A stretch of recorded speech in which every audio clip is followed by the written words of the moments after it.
Hey BookTube. I'm back. I'm just going with this unedited, really easy video right now. Yeah, I got quite sick in December. I got COVID, and then I got a lot of anxiety around Christmas, and then I got the flu.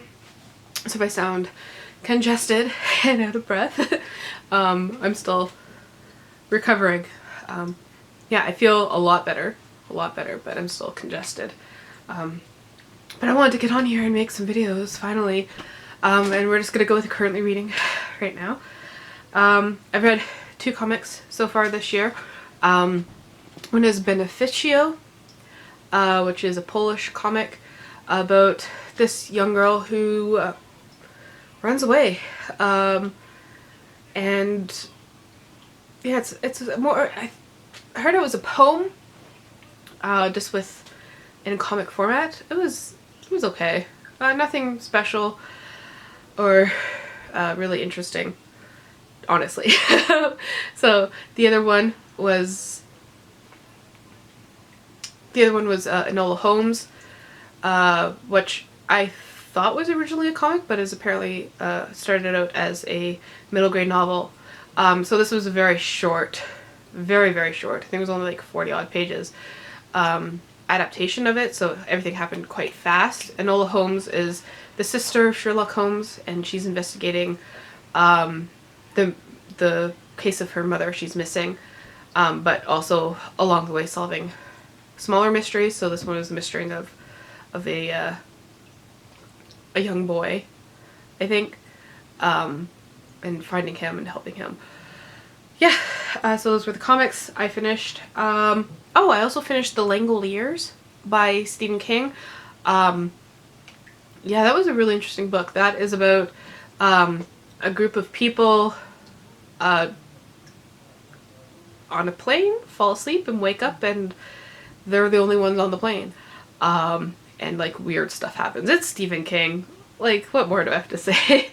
Yeah, it was interesting. It was actually really good. I enjoy Stephen King and his weird writing plots and characters.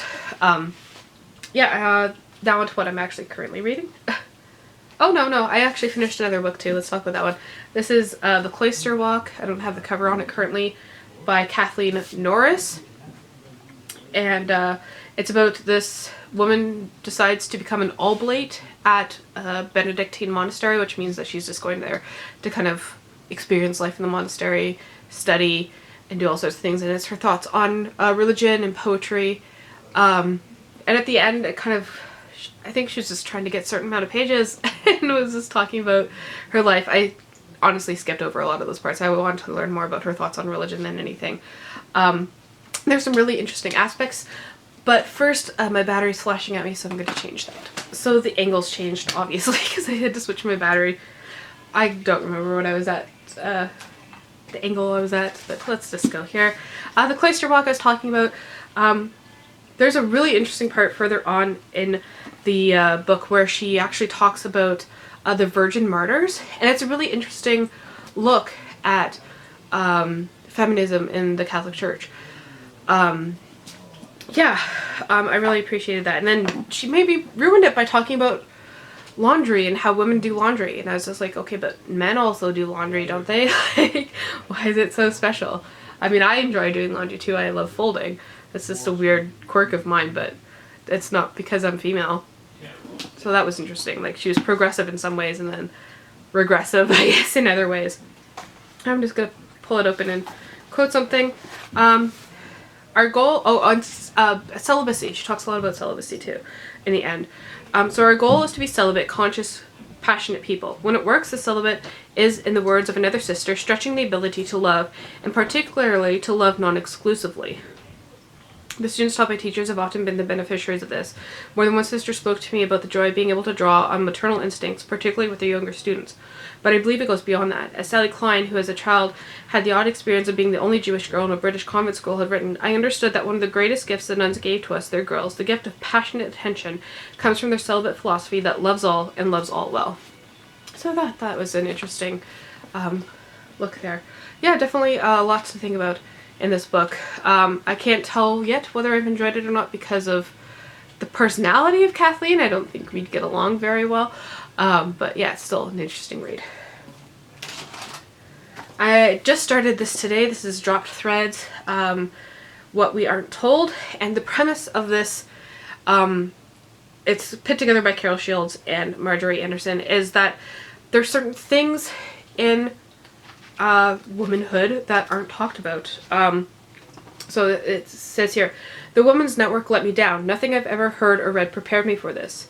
This particular yelp resulted from the plummet of energy and purpose I experienced with menopause, and quickly led us to wider, more lively musings on what else has caught us unprepared, what else we had experienced gaps between female experience and expression.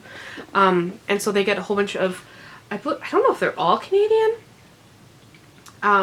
but a lot of women and older women too, to write essays about things that generally aren't talked about. So I read the first two. The first one is about female friendships, and how she was at first confused about them because her whole life she was told to just worry about men, and that females are competitors for men's attention. And then the second essay is about having a drunk for father and keeping that a secret and the effects that had, and then finally being able to share that information and shout it out to the world. So it's really cool. I'm really looking forward to reading more from that. I'm also reading 60% Read. I keep forgetting about ebooks, that's why I tend not to read them, but I'm trying to read more. Actually, I'm going to cover that because it's Yang's dead name on there. It's just the version I have. Unfortunately, this is The Black Tides of Heaven by Neon Yang, and this is, I think it's Chinese-inspired fantasy, East Asian-inspired fantasy. Anyways, it's very simply told. The writing, isn't spectacular or anything, but the storyline is really cool. One of the interesting premises of it is that you get to choose your gender. Because of the magic that they have, you are genderless until you choose a gender, and you can maybe just not choose a gender if you want to. I want to learn more about the magic system and then like the politics. So like there's this one superior, the mother, and I thought she was really old, but then she had kids, but maybe she's immortal. I don't know. I want answers. And we're following twins and there are different paths in life. Yeah, it's a shorter book, so I don't want to share too much. I'm enjoying the characters and the plot. Not so much the writing, but it's still a reason to get. And I just started this yesterday. This is very weird. Very, very weird so far. This is The Last Voyage of Somebody the Sailor by John Barth.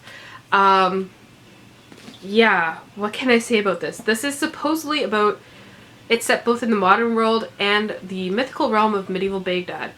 So we get some tales of Sinbad the Sailor, but also this guy named Simon William Baylor. I don't know from what I've read so far what I can say about it. I think I'm only like 26 pages in. The writing is very unusual. It's sometimes I have to stop and read it twice.